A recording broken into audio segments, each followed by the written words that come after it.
तपाईँ किन धनी बन्न चाहनुहुन्छ? यसको पछाडि कयौँ रिजन हुन सक्छ र यदि तपाईँको यो रिजन क्लियर छैन भने हेर्नुहोस्, यो ठुलो नोक्सान हुनसक्छ। हुनसक्छ कि तपाईँ आफ्नो एमसम्म पुग्न सक्नुहुँदैन र यो पनि हुनसक्छ कि तपाईँ आफ्नो एमसम्म पुग्न सक्नुहुन्छ, तर तपाईँलाई यो थाहा छैन कि कुन रिजनको कारणले तपाईँ सम्पन्न बन्न चाहनुहुन्छ, कुन रिजनको कारणले तपाईँ पैसा कमाउन चाहनुहुन्छ। तब तपाईँ त्यो पैसालाई लामो समयसम्म होल्ड गरेर राख्न सक्नुहुँदैन। यो एकदम इम्पोर्टेन्ट फ्याक्टर हो। र हामी कयौँ पटक यो जर्नी जसमा हामी पैसा कमाउन आफ्नो जीवनको सबैभन्दा ठुलो एम यानि कि टार्गेट राख्ने गर्छौँ, तब हामी त्यस जर्नीमा कयौँ सारा चिजहरू पनि गुमाउने गर्छौँ। त साथीहरू, आजको यो समरीले यस्तै नै कयौँ सानो सानो कुराहरू भन्ने गर्छ जो कि वास्तवमा नै मिलिनियर्सहरू फलो गर्ने गर्छन् र एक ब्यालेन्स लाइफ जिउँछन्। आफ्नो जीवनको वास्तविक मोटिभ पनि भुल्दैनन् र साथै साथ पैसा पनि कमाउँछन्। त आजको बुक समरी छ 100 things millionaire do, little lessons in creating wealth, जसको लेखक छ निगेल कम्बरल्यान्ड। निगेल लिडरसिप कोचिङ र मेन्टरी कम्पनीमा सिल्क रोड पार्टनरसिपको को फाउन्डर हो। साथै उनले सक्सेस र खुद आफैलाई ग्रो कसरी गर्ने यस विषयमा कयौँ सेल्फ डेभलपमेन्ट किताबहरूको समेत लेखक हो।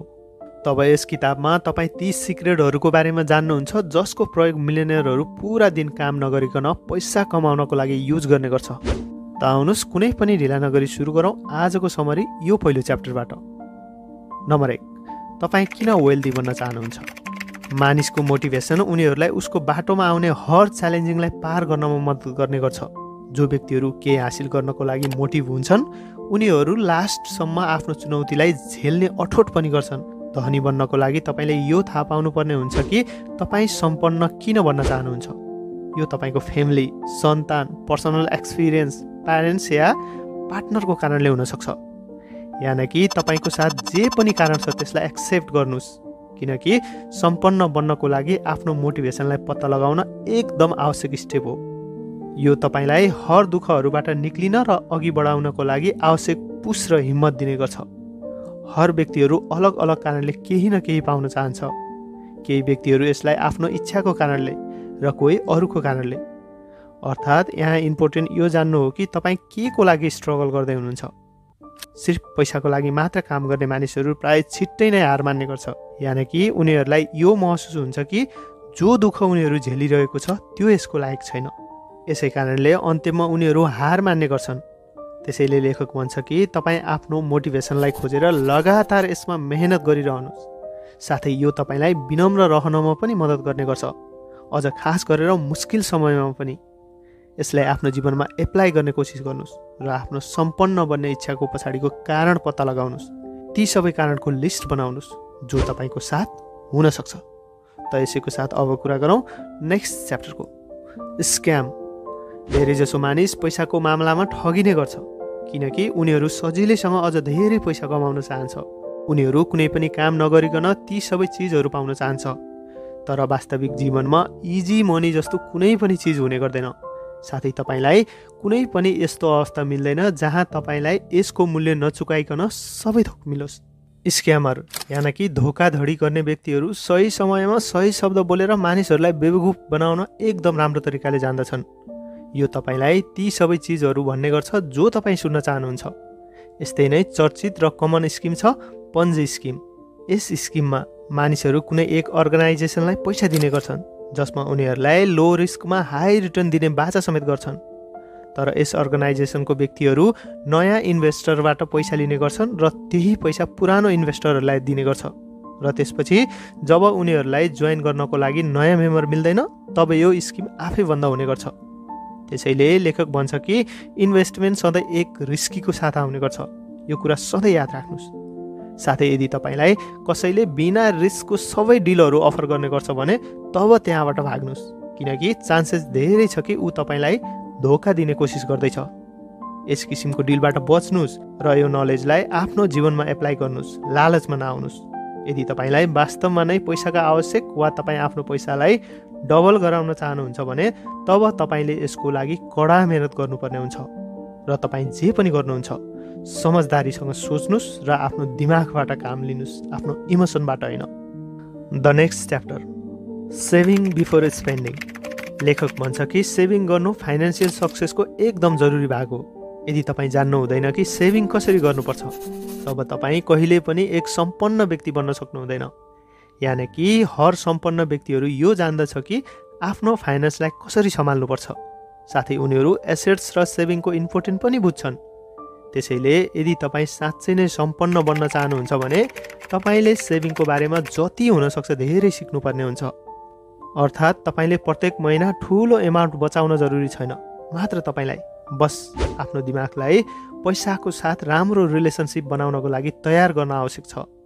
यानि कि फाल्तुको चिजमा खर्च गर्नुको साटो आफ्नो पैसा बचाउनेको बारेमा सिक्नुस्। यदि तपाईँ यसरी नै लगातार पैसा सेभिङ गर्न सिक्नुहुन्छ भने तपाईँको यो थोरै थोरै सेभिङ धेरै हुने गर्छ। साथै सेभिङको मतलब यो हो कि आफ्नो पैसालाई खर्च गर्नुको साटो यसलाई आफ्नो नजिकै राख्न सिक्नु। त्यसैले वेल्थ बनाउनु धेरै पैसा कमाउनेको बारेमा हुँदै होइन, बरु कि यो पैसाको प्रयोग कस्तो किसिमले गर्नुपर्छ त्यस तरिकालाई जान्नेको बारेमा हो। यसैको साथ कुरा गरौँ अब नेक्स्ट च्याप्टरको, डोन्ट ग्याम्बल। लेखक भन्छ कि यदि तपाईँ साँच्चै नै एक मिलिनियर बन्न चाहनुहुन्छ भने तपाईँ ग्याम्बल यानि कि जुवा कहिले पनि नखेल्नुहोस्। यो तपाईँको अप्सनमा पनि हुनु हुँदैन। मतलब सिर्फ भाग्यको भरमा बस्नाले तपाईँ जीवनमा कहीँ पनि पुग्न सक्नु हुँदैन। यसको साटो आफ्नो पैसा राम्रोसँग र समझदारीसँग खर्च गर्ने कोसिस गर्नुहोस्। अर्थात् धनी व्यक्ति र गरिब व्यक्ति आफ्नो पैसालाई अलग अलग तरिकाले खर्च गर्ने गर्छन्। जस्तै गरिब व्यक्तिहरू फाइनेन्सियल सक्सेस एचिभ गर्नको लागि सिर्फ भाग्यमा भर पर्ने गर्छ, जबकि धनी व्यक्तिहरू राम्रो डिल वा अपर्च्युनिटीमा इन्भेस्ट गर्नमा भरोसा गर्ने गर्छन्। गेमलिङमा सिर्फ क्यासिनोमा खेल्ने कार्ड गेम वा नजिकैको पसलमा खरिद गरेको लटरी टिकट मात्र होइन, यसमा त बिना सोच विचार गरेर कुनै पनि रिस्क लिनु पनि सामेल हुन्छ। यानि कि आफ्नो पैसा कुनै यस्तो चिजमा लगाउनेमा ध्यान दिनुहोस् जसलाई तपाईँ कन्ट्रोल गर्न सकोस्। साथै ती एसेट्सहरूमा इन्भेस्ट गर्नुहोस् जो तपाईँलाई इन्कम हुनेको ग्यारेन्टी दिन सकोस्। धनी बन्नको लागि तपाईँ आफैले खुदलाई म्यानेज गर्न पनि सिक्नुपर्ने हुन्छ। हतार गरेर वा लापरवाही गरेर आफ्नो सबै पैसा एकै पटकमा खर्च पनि नगर्नुहोस्। यो आइडियालाई तपाईँ पनि आफ्नो जीवनमा एप्लाई गर्नुहोस् र गेमलिङबाट बच्नको लागि केही गाइडलाइन पनि फलो गर्नुहोस्। तपाईँ जुन चिजमा इन्भेस्ट गर्न चाहनुहुन्छ त्यसको बारेमा पहिला राम्रोसँग जान्नुहोस्, बुझ्नुहोस् अनि मात्र इन्भेस्ट गर्नुहोस्। तपाईँलाई एक मिलियनर बन्नको लागि हाई अफोर्ट र नलेजको एकदम आवश्यक हुन्छ। यो कुरा सधैँ याद राख्नुहोस्। त साथीहरू, भिडियोमा अघि बढ्नुभन्दा पहिला तपाईँहरूलाई आजको समरी कस्तो लागिरहेको छ? यदि समरी मन परे भिडियोलाई एक लाइक पक्कै गर्नुहोला। त आउनुहोस् भिडियोमा अघि बढौँ। Easy come easy go. लेखक भन्छ कि गरिब व्यक्तिहरू धनी व्यक्तिहरूले भन्दा धेरै पैसालाई महत्त्व दिने गर्छन्। यस्तो यस कारणले किनकि उनीहरू यो जान्दछ कि यदि खर्च गर्नको लागि पैसा भएन भने जीवन जिउन कति गाह्रो हुने गर्छ। साथै यो पनि हुने गर्छ कि सम्पन्न परिवारमा जन्म लिने बच्चाहरू पैसाको महत्त्वलाई बुझ्न सक्दैनन् या उनीहरू यसको भ्यालु गर्दैनन्, किनकि उनीहरूलाई पैसा कमाउनेको आवश्यक कहिल्यै भएन। त्यसैले एक वेल्थ कन्सल्टेन्सी रिसर्चको अनुसार यो कुरा पत्ता लागेको छ कि धेरै जसो सम्पन्न परिवारको व्यक्तिहरू दोस्रो वा तेस्रो जेनेरेसनमा आफ्नो पुरा सम्पत्ति गुमाउने गर्छन्। यस कारणले आफ्नो बच्चाहरूलाई पैसा र समयको महत्त्व सिकाउन एकदम आवश्यक छ, नत्र भने उनीहरू कुनै पनि चिजलाई गुमाउनुभन्दा पहिला त्यस चिजको महत्त्वलाई कहिले पनि बुझ्दैनन्। यानि कि जो व्यक्तिहरूलाई आफ्नो पूर्वजबाट सम्पत्ति मिल्छ या जो लटरी विजेताहरू हुन्छन् उनीहरू आफ्नो सबै पैसा वा सम्पत्ति छिटै नै गुमाउने गर्छन्। त्यसैले फाइनेन्सियल फ्री हुनको लागि तपाईँले पैसाको महत्त्वलाई पनि बुझ्नुपर्ने हुन्छ। त साथीहरू, यस कुरालाई पनि आफ्नो जीवनमा एप्लाई गर्नुहोस् र पैसा वा धनको साथ एक हेल्दी रिलेसनसिप बनाउनुहोस्। साथै पैसाको लागि गरेको आफ्नो बुवा आमाको स्ट्रगललाई पनि बुझ्नुहोस् र उहाँहरूको एक्सपिरियन्सलाई पनि सुन्नुहोस्। मिलिनियर्स कुनै अचानक हुने कुरा होइन, यो त कडा मेहनत र पक्का लक्ष्यको फल हो। त यसैको साथ आजको बुक समरी यही सकिन्छ। अब हाम्रो भेट हुनेछ नेक्स्ट बुक समरीमा। हस्त, धन्यवाद। जय नेपाल।